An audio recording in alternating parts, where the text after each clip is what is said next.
এই যে দেখো পাতাগুলো ধুয়ে নিয়েছি ভালোভাবে। এই যে এখন এগুলোকে কাটবো।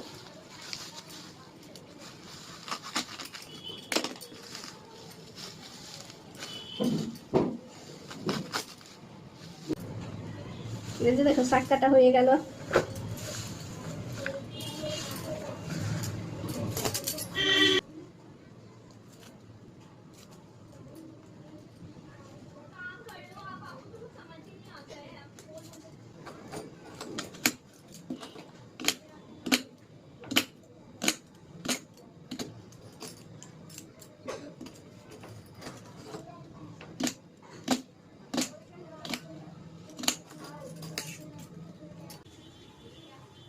তেলের মধ্যে রসুন দিয়ে দিলাম, পেঁয়াজ দিয়ে দিলাম, দুটো শুকনো লঙ্কা, এবারে এগুলোকে দিয়ে দিলাম কটা কাঁচা লঙ্কা, আর দিয়ে দিলাম অল্পটুকু কালো জিরে।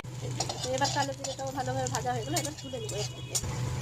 বৃষ্টি পড়ছে তো ওই জন্য অন্ধকার হয়ে গেল, ভালোভাবে দেখাও যাচ্ছে না। এবার শাকগুলো দিয়ে দেবো এর মধ্যে, আর একটুখানি লবণ দিয়ে ভালোভাবে ভেজে নেবো। যে লবণ দিলাম স্বাদ মতো, সবাই লবণ দিয়ে দিলাম।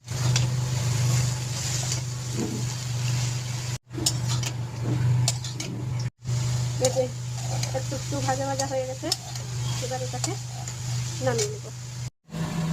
এবার ভাজা পেঁয়াজ রসুন লঙ্কাগুলোকে বেটে নেব।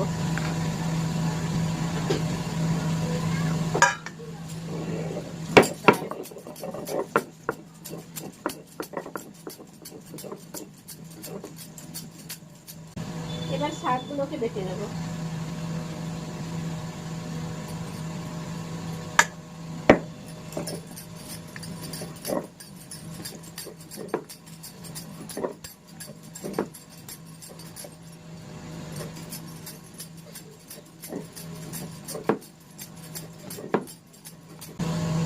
দেখো বাটা হয়ে গেছে।